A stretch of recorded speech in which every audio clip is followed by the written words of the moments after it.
Gruesome Magazine. Hello once again, I am Doc Rotten, and this is Gruesome Magazine, where we review the very latest in streaming and video on-demand horror movies. Each week, joining me will be my co-hosts, Jeff Mohr, Crystal Cleveland, Dave Dreher, and we'll take a look at various spooky, scary, and gory genre offerings. Tonight, we are reviewing Scare Me, which is heading to Shudder. Oh, this is going to be fun. Before we get into things, let me introduce the crew, starting off with Jeff Mohr. Jeff, how you doing? I'm great. I'm full of pizza, and life is good. Excellent. Pizza is good. Being full of pizza is even better. All right. Also joining us better than other things. Also joining us this week is Crystal Cleveland, the Living Dead Girl. How you doing, Crystal? I'm great. So what? Pizza and scary stories. Yes. I'm down for that. Yes. As long as we can get animated. Clearly animated. Yeah. You've got somebody scary over your shoulder there. Yeah. Well, she's scared, right? She's scared. Yes. All right. Rounding out the crew is the one and only Dave Dreher. Oh man, it is so good to be here. No pizza for me. No pizza. I got coffee though. Coffee. You got coffee? Coffee. I got coffee pizza. Oh man, me too. And we'll see what happens here in about 20 minutes. TMI. I just got it. Don't take me down that road. All right. So what we do is we give our first impressions about the movie, then we'll talk about it a little bit, and then we'll wrap things up with our final thoughts, our score 1 to 5, and our favorite scene. You want to stick around for that because that's the fun part. But what movie are we talking about? We're talking about Scare Me, which is coming to Shudder October 1st. We're starting off the Halloween season with Scare Me on Shudder October very 1st. It is written, directed, and also stars Josh Rubin. It also stars Aya Cash, Rebecca Drysdale, Chris Reed, and the synopsis goes: during a power outage, two strangers tell scary stories. That's pretty much it. But the more Fred and Fanny commit to their tales, the more stories come to life in their Catskills cabin.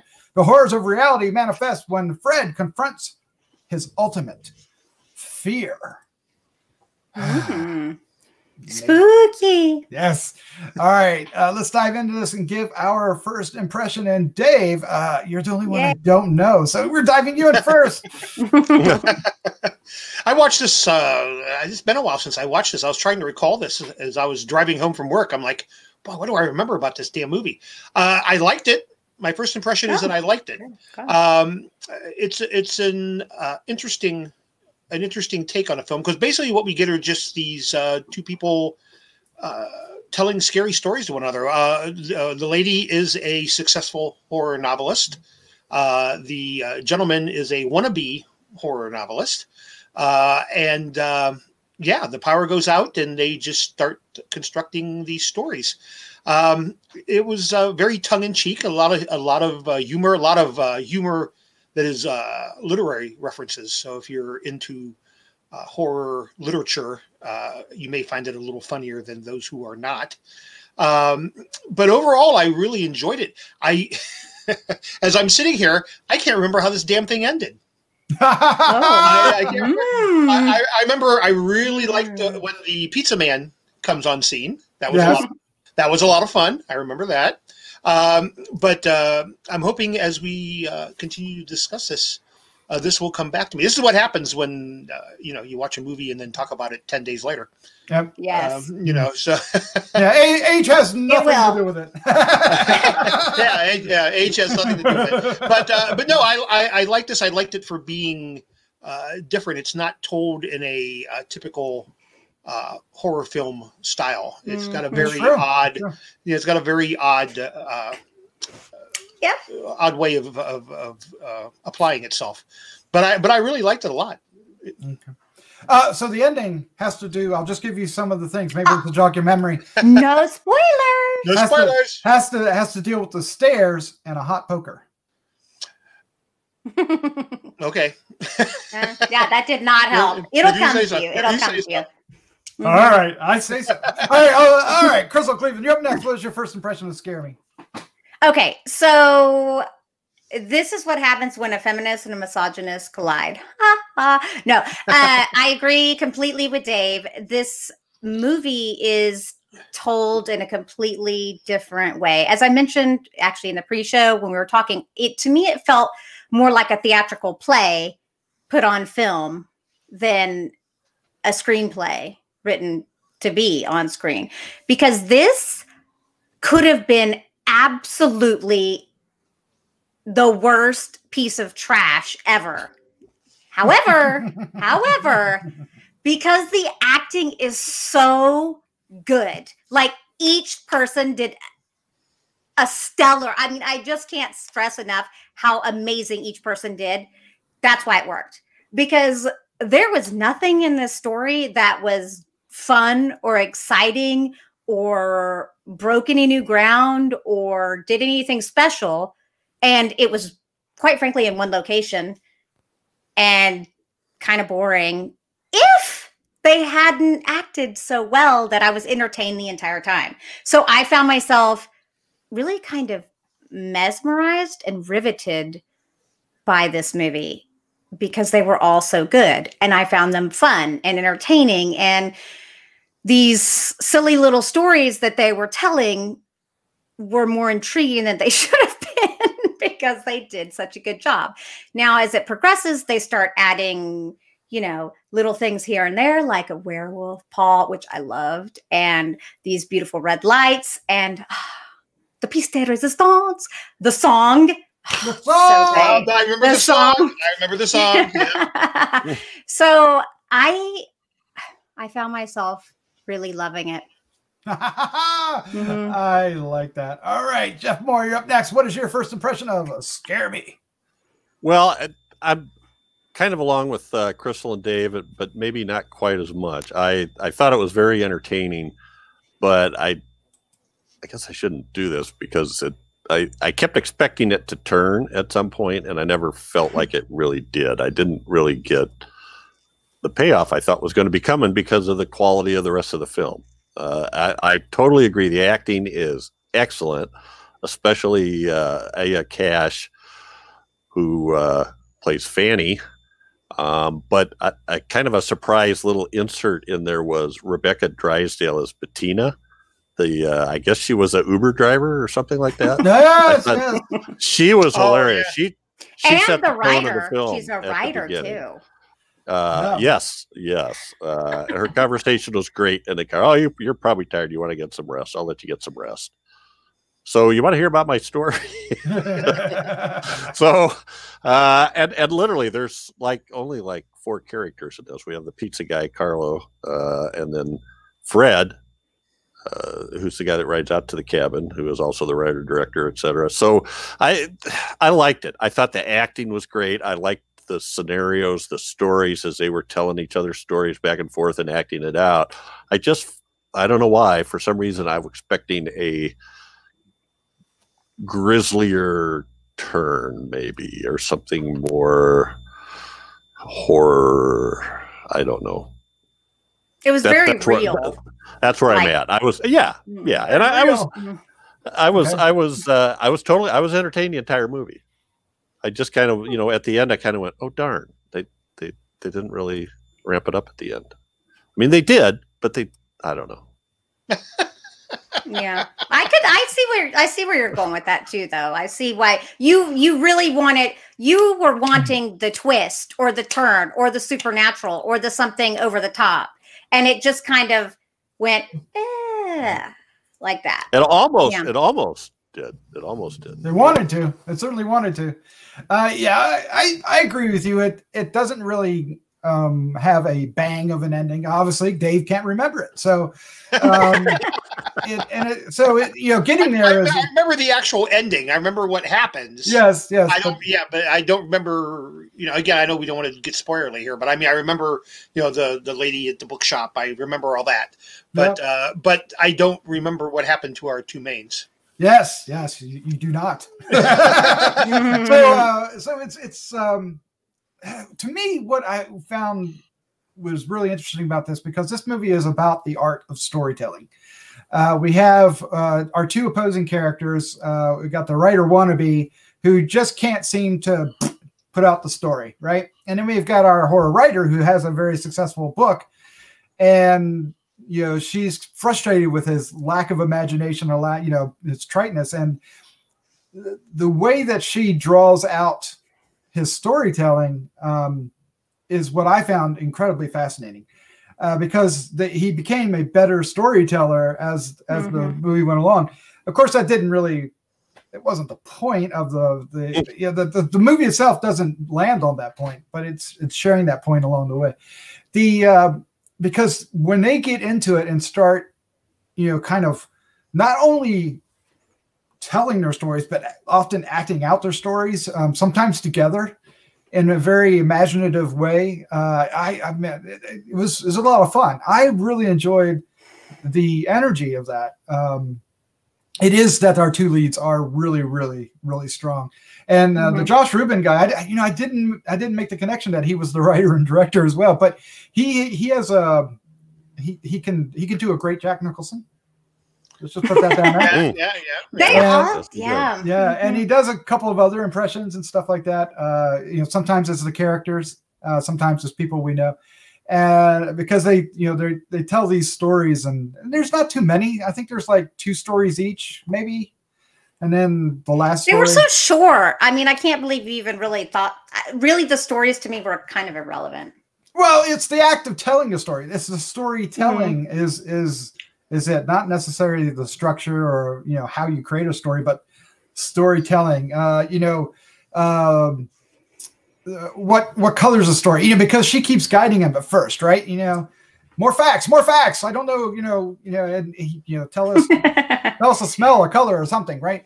And I don't know. For me, that I wanted to see how that progressed, and I really enjoyed it. But Josh, I thought was hilarious, and Aya Cash, I was like, God, I recognize this girl.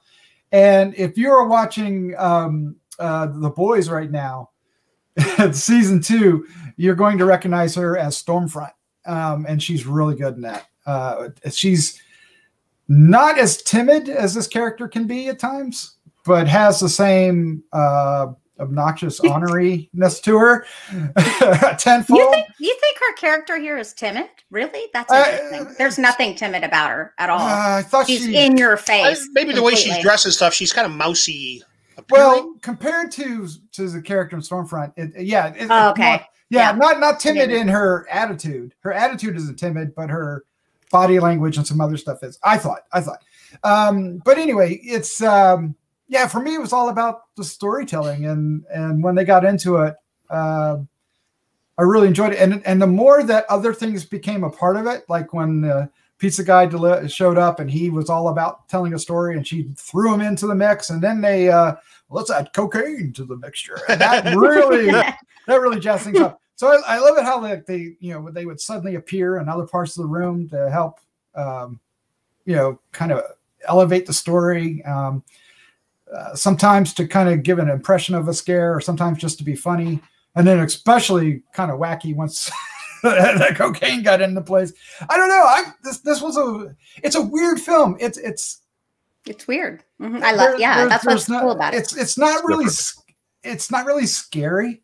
Oh no. Right at all. I don't even know if I would. I don't even know. I mean, there is horror in it. Outside of the stories, of the fictional story. Well, it's all fictional, but the stories are crafting. But their story of them crafting it has a little bit of a horror tinge to it. And I think that's where it's the weakest, is that their background and their stories aren't as strong as the act of just telling a story that they're doing. That's interesting. Right? See, I disagree. I think that it's all along they're dropping little hints and subtle hints, like his phone call, and then his story about his ex, and like there's so many red flags all throughout this whole thing. This guy is a total piece of poop, and he has such a low self-esteem. His low self-esteem is what is ruining his life. I mean, he has no self-esteem, and it's frankly disgusting. But I loved the character because the actor or whatever, Ryan, is that what you said his name was, or whatever, was so good. Josh Rubin. Josh. Okay, sorry. I'm sorry. Was so good and likable. Like it is all because of the actors. That is really the whole basis of this being a success to me. Can you imagine this done with people who weren't as animated? It'd be you wouldn't want to do it. No. Dave, I do recall that you texted me and you were like, at one point you were like, oh, this movie. And then toward the end, you were like, oh man, this movie. So somewhere along the line, this movie got your attention and made you like it. I know you don't remember the ending. Well, no, I think Crystal's hitting it right on that. It's the performances that make it. I mean, it's they're exceptional performances. They really are, because this really it's a stage play put on film. It all takes place in basically one room. And even the lighting sometimes. Yeah, they have to carry this. And it works, and I really think it really blossoms when what's Carlos, is that his name? The pizza guy? Yeah. When he comes on the scene, it really, when it becomes a trio as opposed to the two of them, they're fantastic together. So yeah, and it was, because it's just so odd how it starts out. I mean, it really is, and you're like, what is this? What am I watching? But if you kind of let yourself get into it. It was really quite exceptional. Yeah, to Jeff's point, I was expecting more punch to this. I was expecting we kept waiting for the beheading or the some dastardly thing to happen. So y'all were looking for like a creep show kind of ending, like something Tales from the Crypt or something. Yeah, exactly. Yeah, I don't want to give a specific because that would give away that that's not what happens. But yeah, that's true. More of a Night Gallery Twilight Zone end, but it wasn't. I can't say that it wasn't entertaining, because it was. I was entertained. I want to watch it again. It's coming. It's on Shudder, right, or coming to Shudder? Yep. Yeah. October 1st. Oh, tomorrow. Wait, isn't that? Yeah. Tomorrow. It's also the 1st of October. Sometimes known as Thursday. This year it is. Yes. Tomorrow. Hey, and it's a full moon as well. The 1st of the month. Yeah, nice. Okay, now that explains things. Oh, what perfect way to end. All right, yeah. so what we do now is we give our final thoughts, our score, 1 to 5, and our favorite scene, if Dave can remember one. Right, as long as it wasn't the ending, I'm okay. But before we do, if you've made it this far, first up, thank you so much for hanging in there and listening.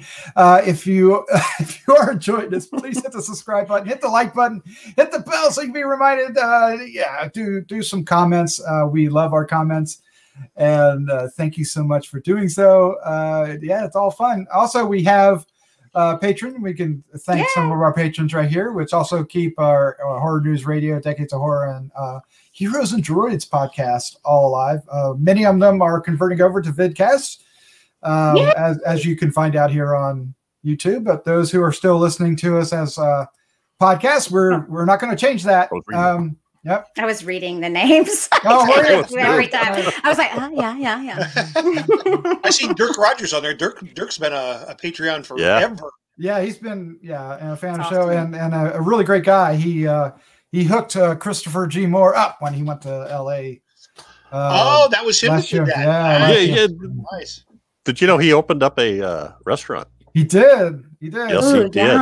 Dirk's Terror Tavern or something like that. Nice. Yes. I definitely want to be a patron of that at some point. We'll have to make our journey west one day. All right, let's do this. Our final thoughts, our score, and favorite scene. That's interesting. I'm hearing some echoing or something. Oh, Dave just we lost Dave. I was just getting ready to jump him in there, and he jumps away. All right. Yes, it's got to be me first. So he's like, I can't remember. I think I'm gone. He's like,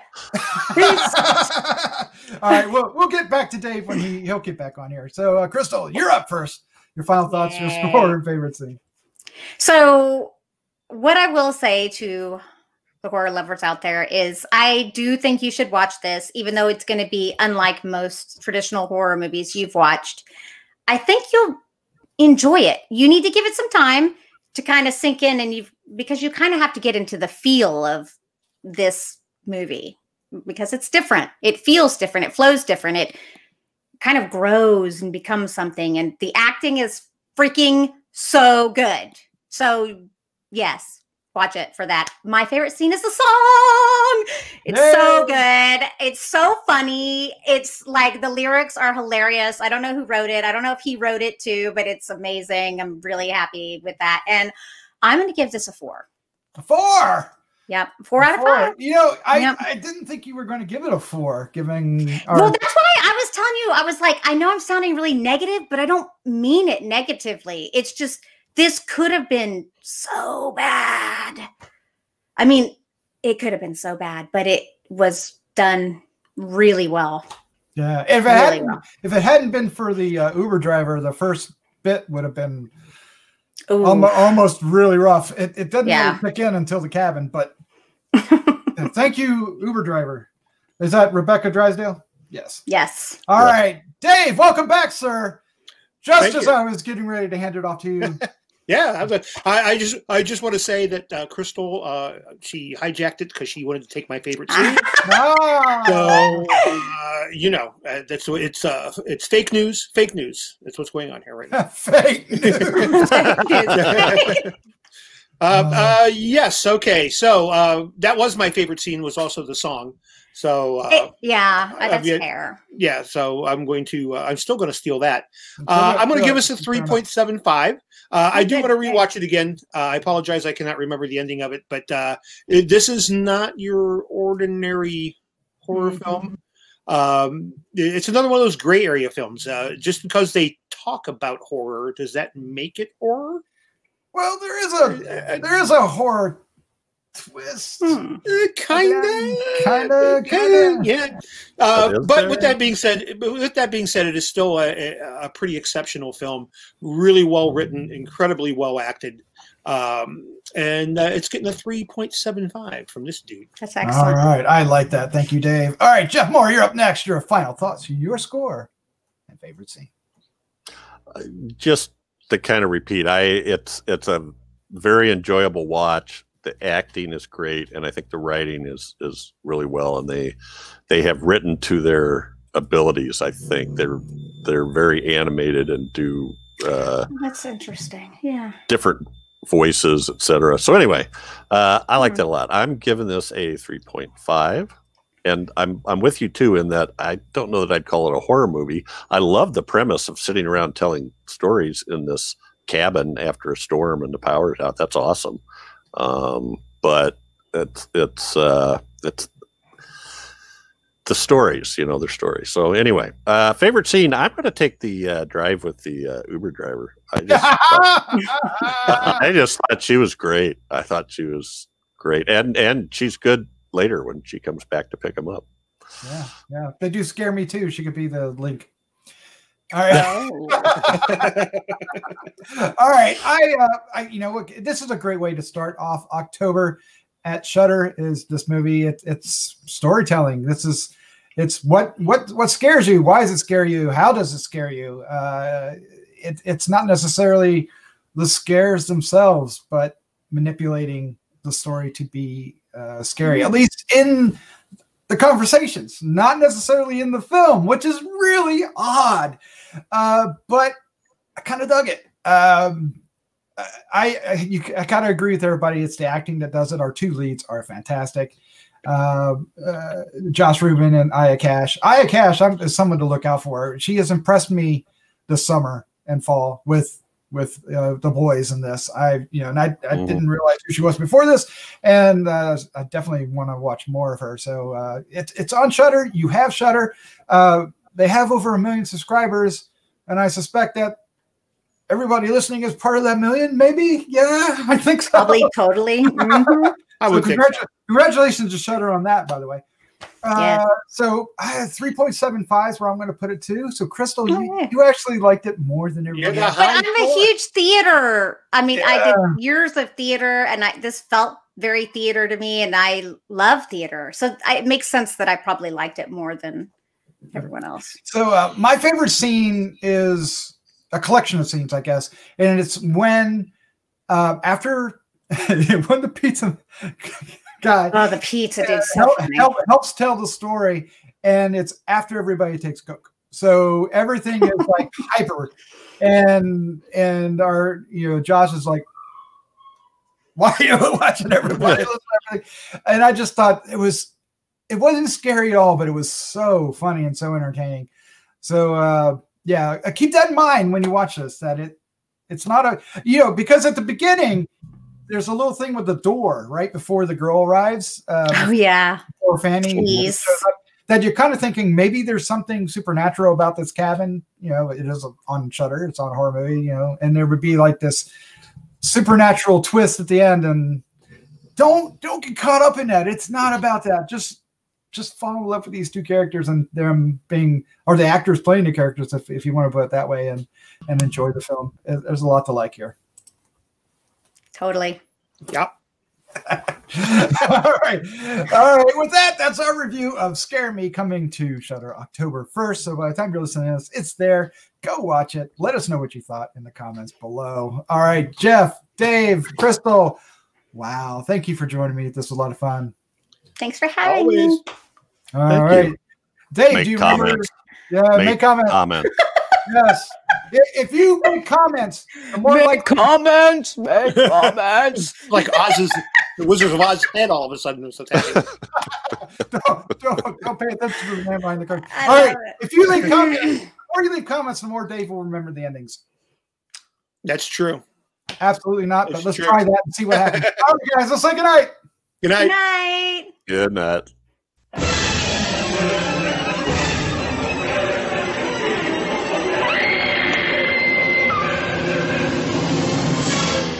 Gruesome Magazine.